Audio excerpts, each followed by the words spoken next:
Portable forí túlé agbọ́n ó kó sí wàhálà lọ́dọ̀ àwọn ará Ìbàdàn. Season of love, of joy, and of celebration from all of us in Itafa Aji. We are wishing you all Merry Christmas and Happy New Year in advance. Make sure you follow us on our social media handles as stated on the screen below for more updates from us. Bye.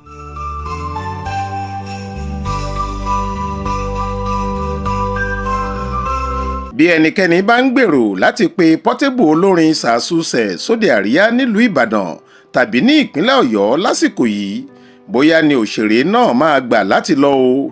Bó bá sì gbà, àfàìmọ̀ ni kó má fara kááṣá ìbínú àwọn olùgbé Ìbàdàn látàrí bí ọ̀pọ̀ nínú wọn ṣe ń lérí léka bí wọ́n bá bí Portable re. Bó bá tó bẹ́ẹ̀ kó wá ṣeré níbàdàn, wọ́n láwọn ń retí ẹ̀, àwọn sì ti ń rẹ́kẹ̀dé. Ọjọ́kọ́jọ́ tó bá gbé igbá eré àti orin Sàásù rẹ̀ wá síbàdàn làwọn máa dá sẹ̀ríà fún, táwọn yóò sì fún lésì ọ̀rọ̀ àlùfàṣà rẹ̀ dáadáa. Lórí ẹ̀rọ ayélujára ni ọ̀rọ̀ ọ̀hún ti ṣẹlẹ̀ lópin ọ̀sẹ̀ tó kọjá yìí lásìkò tí gbajúgbajà olórin hip hop táwọn ọ̀dọ́ fẹ́ràn ní Habib Òkìkíọlá Ọlálọ́mí tí ọ̀pọ̀ èèyàn mọ̀ sí Portable gbé fídíò bí ọ̀kan lára àwọn olórí Aláàfin Ọ̀yọ́ tó wàjà Ọba Lámídì Adéyẹmí, ìyẹn olórí Dámilọ́lá Adéyẹmí tí wọ́n ń pè ní Queen Dami lórí ẹ̀rọ ayélujára ṣe ti kó ẹrù rẹ̀ jáde nílé àti ṣọ́ọ̀bù tí Portable tí í ṣe bàbá aláàánú rẹ̀ háyà fún. Ṣé ó kúkú ti tó ọ̀sẹ̀ díẹ̀ sẹ́yìn báyìí tí fàǹfà ti ń wáyé láàrin àwọn olólùfẹ́ méjì ọ̀hún. Látìgbà náà sì làwọn méjèèjì ti ń sọ̀kò ọ̀rọ̀ sí ara wọn bí Portable ṣe ń sọ̀rọ̀ ìbínú sí Queen Dami àti ọmọ Aláàfin tó gbé wá fẹ́. Bẹ́ẹ̀ lobìnrin awẹ́lẹ́wà náà ń dọ́gbọ́n fèsì lórí ìkànnì Instagram rẹ̀ lówelówe. Ìgbà tí ẹ̀kọ́ kò sì ṣojú mímu lórí aáwọ̀ ọ̀hún, olórí Dámilọ́lá palẹ̀ ẹrù rẹ̀ mọ́, ó kó jáde lọ́sàn-án kan òru kan lọ́sẹ̀ tó lọ yìí. Èyí ló mú kí Portable lọ ya fídíò ilé àti ṣọ́ọ̀bù tí Queen Dami ti kẹ́rù.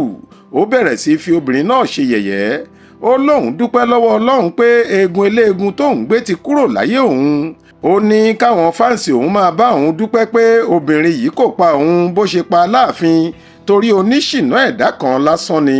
Láàrin àsìkò tí Portable ń ṣẹ̀fẹ̀ tó sì ń bínú yìí ló ti fẹnu kò.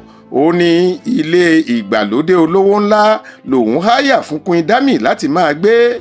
Ó ní ilé tó ní POP, ìyẹn ìtẹ́nú òkè àjà tí wọ́n máa ń fi ẹfun ṣe, èyí tó wọ́pọ̀ lóde òní ni nítorí kò sí irú ẹ̀ níbàdàn tóun ti lọ fẹ́. Ọ̀rọ̀ tí ọkùnrin tó fẹ́ràn láti máa dáṣà wàhálà yìí sọ ló bí ọ̀pọ̀ èèyàn nínú tí orí ẹ̀rọ ayélujára fi bẹ̀rẹ̀ sí hó ṣọ̀ṣọ̀ lópin ọ̀sẹ̀.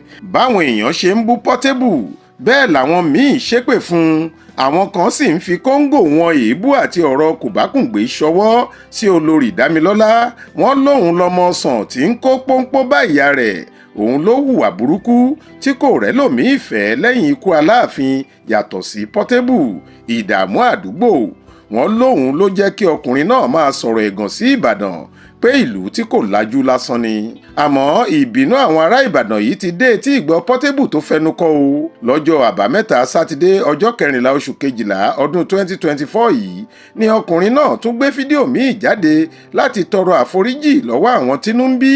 Ó ní kí wọ́n má bínú, òun ṣe ọ̀rọ̀ sọ ni, kì í ṣe Ìbàdàn lòun fẹ́ bú. Bẹ́ẹ̀ ló sì tún sọ ọ̀rọ̀ ọ̀hún di ẹ̀fẹ̀ pé káwọn ará Ìbàdàn náà lọ mọ bí wọ́n ṣe fẹ́ sọ àwọn ilé tí kò ní POP níbẹ̀ di ti ìgbàlódé. Portable ní ẹ̀yin fáǹsì mi nìbàdàn ẹ má bínú lórí ọ̀rọ̀ POP level yẹn, POP stuff, ẹ má bínú. Ó ní bí mo ṣe sọ ọ̀rọ̀ ìbínú ni, ẹ mọ bí mo ṣe sọ.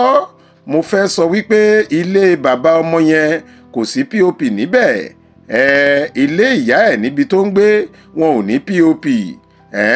Ṣó ti yé yín? Àti pé mo fẹ́ la àwọn ọmọ Ìbàdàn náà lójú nọ́mánọ́mà. Àwọn ilé yín tí kò ní POP ẹ máa lọ fi POP sí i. Ló bá bú sẹ́rìn ẹlẹ́yà. Èmi náà ó ní ilé kan tí mo rà nígbà tí mo rí i pé kò ní POP, mo wú orí ẹ̀, mo yọ páànù ẹ̀, mo fi POP sí i. Torí náà kì í ṣe èébú o. Ẹ̀yin fáǹsì mi nìbàdàn mo mọ̀ọ́mọ̀ fi ọ̀rọ̀ POP bú ọmọ yẹn ni o. àti bẹ́ẹ̀ bẹ́ẹ̀ lọ. ẹ̀yin bá tì mí nìbàdàn ẹ má bínú lọ́rọ̀ pop level yẹn pop stuff ẹ má bínú ó ní bí mo ṣe sọ ọ̀rọ̀ bínú nìyẹn mo fẹ́ sọ pé nílé bàbá ọmọ yẹn kò sí pop bẹ́ẹ̀ ìgbé ilé yẹ ilé ibi tó gbé wọn ní pop ó ti yé yín ẹ má bínú dẹ̀rín mo fẹ́ la àwọn ọmọ Ìbàdàn náà lójú nọ́mà àwọn ilé tí ó ní pop kẹ́ máa lọ fi pop sí. àmọ́ kò jọ pé ẹ̀bẹ̀ tí Portable bẹ̀bẹ̀ rẹ̀ yìí wọ àwọn olùgbé Ìbàdàn létí rárá níṣe ni ọ̀rọ̀ rẹ̀ ọ̀hún tún ru àwọn míì nínú sókè láàrin wọn. lábẹ́ fídíò ẹ̀bẹ̀ ọ̀hún èyí lọ̀rọ̀ táwọn èèyàn sọ. Ọláníyì Toheeb ní tí wọ́n bá bí bàbá ẹ̀ dáadáa ìwọ wá síbàdàn tàbí ibikíbi ní ìpínlẹ̀ Ọ̀yọ́. Sunday Emmanuel ní ṣé ẹ̀bẹ̀ ni eléyìí ni àbí níṣe ló túbọ̀ ń fìdí ọ̀rọ̀kọrọ̀ tó sọ ṣáájú múlẹ̀ sí i. Adéọlá Dúrótì ní èsúrú ẹni náà ló ń ti ọwọ́ ẹni bépo ọmọ yín tó rí oko ikún nílẹ̀ kí ó tó lọ gbin ẹ̀pà sí i kí lẹ́yìn èèyàn ń retí kí Portable sọ ẹ̀yà àfiṣosùn kẹ́ fi para ni o kí Ọlọ́run gbà yín lọ́wọ́ olójú kòkòrò ọmọ. Kẹ́hìndé Azeez ní orí ẹ̀ ò pé o ìpínlẹ̀ Ọ̀yọ́ ni èmi ti wá dákẹ́ ọ̀rọ̀ játijàti tó ń sọ jáde lẹ́nu yìí ọmọ ìsọnù ṣọ́ ẹnu ẹ o mo fẹ́ràn ẹ ju gbogbo rádaràda yìí lọ. Fausat kọ tiẹ̀ pé ìwọ tó o bá tó bẹ́ẹ̀ láàrin ọdún tó ń bọ̀ yẹn tí wọ́n bá ti pè ẹ́ ní eléré nílùú Ìbàdàn wàá jẹ wàá yó kódà gan wàá mumi sí pàápàá ìwọ afẹnudáràn yìí. Báyìí làwọn ọmọ Ìbàdàn ṣe fárígá fún Portable olórin. Faith Adébọ́lá ló ń jábọ̀ ìròyìn fún Ìta Fàájì.